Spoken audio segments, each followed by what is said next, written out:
Chapter of history کے معزز سامعین، السلام علیکم۔ سامعین، تاریخ ہند کے سلسلے کی 40ویں ایپیسوڈ میں خوش آمدید۔ خاندان مغلیہ کے کل 15 بادشاہ ہوئے، ان میں سے پہلے 6 طاقتور اور واقعی بادشاہ کہلانے کے مستحق تھے۔ مغلیہ خاندان کے ان زبردست بادشاہوں میں اورنگزیب آخری تھا۔ اس کے عہد میں سلطنت کی وسعت اتنی بڑھ گئی تھی کہ پیشتر کسی بادشاہ کے زمانے میں نہیں ہوئی، لیکن اورنگزیب کی سخت گیری نے جا بجا دشمن پیدا کر لیے تھے۔ سکھ، راجپوت اور مرہٹوں نے بغاوتیں کی۔ اورنگزیب کی عمر کے آخری 20 سال میدان جنگ میں اس جدوجہد میں صرف ہوئے کہ مرہٹوں کی سرکوبی کی جائے، مگر مرہٹے سرکش ہی رہے۔ سامعین، ویڈیو میں آگے بڑھنے سے پہلے چیپٹر آف ہسٹری کو سبسکرائب کریں، اس ویڈیو کو لائک کریں اور بیل آئیکن پر ضرور کلک کریں۔ شکریہ۔ اورنگزیب کا بڑا بیٹا بہادر شاہ کے لقب سے باپ کا جانشین ہوا، لیکن صرف 5 برس سلطنت کرنے پایا تھا کہ مر گیا۔ اس کی وفات کے بعد 7 برس کے عرصے میں 3 بادشاہ دہلی کے تخت پر بیٹھے۔ بادشاہت کیا تھی؟ کٹ پتلیوں کا تماشا تھا، کیونکہ امرائے دربار ایسا زور پکڑ گئے تھے کہ جسے چاہتے تھے تخت پر بٹھاتے تھے اور جسے چاہتے تھے تخت سے اتار کر قتل کرا دیتے تھے۔ اورنگزیب کی وفات سے 12 سال بعد یعنی 1719 عیسوی میں اسی خاندان کا ایک بادشاہ محمد شاہ تخت پر بیٹھا اور 30 برس یعنی 1740 عیسوی تک برائے نام بادشاہ رہا۔ اورنگزیب کی وفات کے کچھ عرصہ بعد ہر بڑے صوبے کا صوبے دار بادشاہ کا رعب نہ مانتا تھا اور آپ ہی وہاں کا حاکم اور فرما روا بن بیٹھتا تھا۔ صوبے دار بادشاہ کو کچھ روپیہ بھیجتے رہتے تھے، لیکن جو دل میں آتا تھا سو بجھتے تھے۔ ظاہراً یہ لوگ ابھی تک بادشاہ کے ماتحت تھے، لیکن اصل میں بادشاہ صرف دہلی کا بادشاہ تھا۔ جس طرح صوبے دار بادشاہ کی حکومت سے نکل گئے تھے، اسی طرح نواب صوبے داروں کی ماتحتی سے آزاد ہو بیٹھے تھے۔ وہ ابھی تک صوبے داروں کے ماتحت کہلاتے تھے۔ ان میں بڑے بڑے صوبے دار اور نواب یہ تھے: شمالی ہند میں اودھ کا صوبے دار، بنگال اور بہار کا نواب، جنوبی ہند میں حیدرآباد کا صوبے دار جو نظام الملک کہلاتا تھا، اور کرناٹک کا نواب۔ دوستو، پچھلی ایپیسوڈ میں بیان ہو چکا ہے کہ سیواجی مرہٹوں کو لیے تمام دکن میں پھرتا تھا اور ان کو لوٹ کھسوٹ کا سبق سکھا رہا تھا۔ مرہٹوں نے جو دیکھا کہ روپیہ جمع کرنے کا سب سے آسان یہ طریقہ ہے، تو فصل کٹتے ہی اور برسات کے ختم ہوتے ہی بڑے بڑے مسلح گروہ بنا کر ہر سال نکلنے لگے اور وسط ہند کو پامال کر ڈالا۔ کچھ عرصے کے بعد ان کی ہمت ایسی بڑھی کہ بندیا چل کے شمال میں دہلی تک دھاوے مارنے لگے۔ جہاں جاتے تھے وہاں کے حاکم سے چوتھ مانگتے تھے۔ جب تک چوتھ نہ ملتی تھی، رعیت کو ستاتے اور قتل کرتے رہتے، اور جو کچھ ہاتھ میں آتا لوٹ کر لے جاتے۔ اورنگزیب کی وفات کے بعد شاہو عرف ساہو مرہٹوں کا راجا تھا۔ یہ اس سمبھاجی کا بیٹا تھا جسے اورنگزیب نے پکڑ کر مروا ڈالا تھا۔ اس نے اورنگزیب کے دربار میں تربیت پائی تھی اور بادشاہ اس کو ساہو یعنی دیانتدار کہا کرتا تھا، بمقابلہ سیواجی کے جسے وہ چور بتلایا کرتا تھا۔ جب اورنگزیب مرا تو اس کو اجازت ہو گئی کہ اپنے ملک میں چلا جائے اور وہاں بادشاہ کا فرما بردار ہو کر مرہٹوں کا راجا بنے۔ چنانچہ یہ مرہٹوں کا راجہ ہوا اور 17 میں اس نے اپنی راجدھانی قائم کی۔ لیکن ساہو ضعیف العقل اور نالائق تھا، عیش و عشرت کا بندہ تھا، محنت سے جی چراتا تھا۔ اس نے کل کام اپنے برہمن وزیر پر چھوڑ دیا جو پیشوا کہلاتا تھا۔ پیشوا کا عہدہ موروثی ہو گیا، اور جس طرح ایک خاندان راجہ کا تھا، اسی طرح دوسرا خاندان پیشوا کا بن گیا۔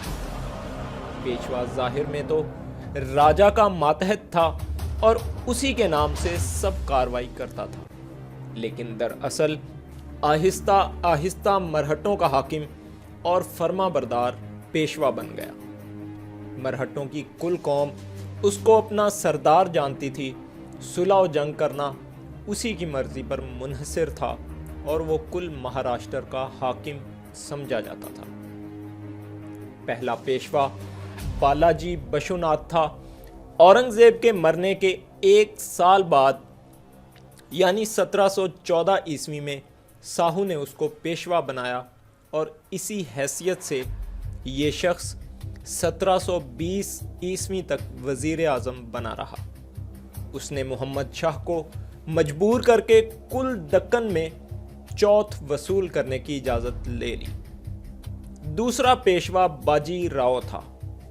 یہ 1720 عیسوی سے 1740 عیسوی تک حکمران رہا۔ اس نے بڑے بڑے مرہٹہ سرداروں کو حکم دیا کہ جدھر تمہارا مزاج چاہیے جاؤ اور ملک سے چوتھ وصول کرو۔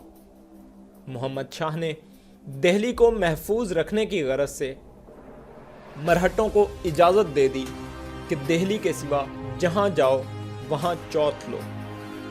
چونکہ محمد شاہ ابھی تک برائے نام سلطنت مغلیہ کا بادشاہ تھا، اسی لیے مرہٹوں کو حق حاصل ہو گیا کہ ہند کے ہر صوبے سے چوتھ وصول کریں۔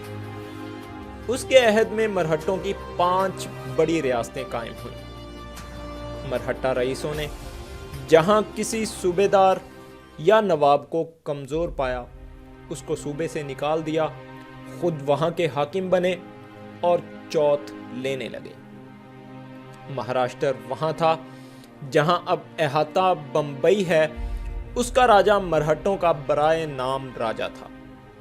وہ 17 میں رہتا تھا، لیکن دراصل ملک کا حکمران پیشوا تھا، جو بمبئی سے 70 میل کے قریب جنوب مشرق کو پونا میں رہتا تھا۔ گجرات ہی مرہٹہ سردار کی حکومت میں تھا، جو گائیکواڑ کہلاتا تھا۔ مالوے میں 2 رئیس تھے، بلکرم جس کا دارالحکومت اندور تھا، اور سندھیا جس کا دارالسلطنت گوالیار تھا۔ برار اور گونڈوانے میں، جو اب ملک متوسط کا صوبہ کہلاتا ہے، بھونسلا راجہ تھا اور اس کا دارالریاست ناگپور تھا۔ یہ ریاستیں موروثی تھیں، یعنی باپ کے بعد بیٹا گدی پر بیٹھتا تھا۔ پس مہاراشٹر کے علاوہ مرہٹوں کی 4 بڑی بڑی ریاستیں اور تھیں۔ اول ان ریاستوں کے حکمران جو چوتھ وصول کرتے تھے پیشوا کے پاس بھیج دیتے تھے، لیکن بعد میں انہوں نے چوتھ کا بھیجنا بند کر دیا۔ ان میں سے 3 ریاستیں اب تک موجود ہیں، ان کے نام یہ ہیں: گجرات، گوالیار اور اندور۔ مرہٹوں نے حیدرآباد لینے کی بڑی کوشش کی، لیکن کامیاب نہ ہوئے۔ نظام حیدرآباد اور مرہٹوں میں برابر جنگ و جدال ہوتی رہی۔ مرہٹے چوتھ مانگتے تھے، نظام نے جہاں تک ہو سکا چوتھ دینے سے انکار کیا۔ تیسرا پیشوا بالاجی باجی راؤ تھا۔ یہ اپنے باپ اور دادا کے بعد 1740 عیسوی سے 1761 عیسوی تک فرما روا رہا۔ اورنگزیب کی وفات کے 50 سال بعد ہند کی حالت بہت کچھ وہی ہو گئی تھی جو کسی زمانے میں پٹھان بادشاہوں کے عہد میں رہی تھی، یعنی اس کے مرکز میں کوئی ایسی زبردست سلطنت نہ تھی کہ جیسی اب ہے اور رعایا کو قزاقوں سے بچاتی ہے اور اس کی جان و مال کی حفاظت کرتی ہے۔ مرہٹہ قزاقوں کے دل ملک میں پھرتے تھے، اپنے گھوڑوں کے لیے کسانوں کی کھڑی کھیتیاں کاٹ ڈالتے تھے اور رعیت کو لوٹتے مارتے تھے۔ اس زمانے میں ہر گاؤں کے گردا گرد مضبوط فصیلیں تھیں اور چاروں طرف کانٹوں کی باڑ لگائی جاتی تھی تاکہ لٹیرے نہ گھسائیں۔ کسان ہل جوتنے جاتے تھے تو اپنی تلوار ساتھ لے جاتے تھے۔ اونچے اونچے مچانوں پر نگہبان بٹھائے جاتے تھے تاکہ وہ ہر طرف دیکھتے رہیں اور قزاقوں کے آنے کی گرد اٹھتی دیکھیں تو بتا دیں۔ ہر گاؤں میں ایک بڑا جید دھونسا تھا جس کی آواز ایک میل کے فاصلے پر سنائی دیتی تھی۔ یہاں قزاق آتے دکھائی دیے اور دھونسے پر چوٹ پڑی۔ لوگ آواز سنتے ہی کھیتوں سے بھاگ کر گاؤں کی فصیل کے اندر چلے جاتے تھے۔ راستے لٹتے تھے۔ اپنی حفاظت کے لیے سپاہیوں کو ساتھ لینے کے بغیر لوگ سفر پر نہیں جاتے تھے۔ علاقے کے علاقے بے تردر پڑے تھے۔ جو چند سڑکیں پہلے وقتوں کی بنی ہوئی موجود تھیں خراب خستہ حالت میں تھیں۔ کوئی ان کے بارے میں غور و فکر نہ کرتا تھا۔ گاڑیوں کا استعمال چھوٹ گیا۔ لوگ گھوڑوں یا بیلوں پر چڑھ کر سفر کرتے تھے۔ ہر علاقے کا جدا سردار تھا۔ مسافر جب تک ان کو کچھ نظر نہ دیتے تھے وہ ان کو اپنے علاقے سے گزرنے کی اجازت نہ دیتے تھے۔ یہ اتروائی کہلاتی تھی۔ بعض دفعہ 20 میل کے سفر میں 10-12 جگہ اتروائی دینا پڑتی تھی۔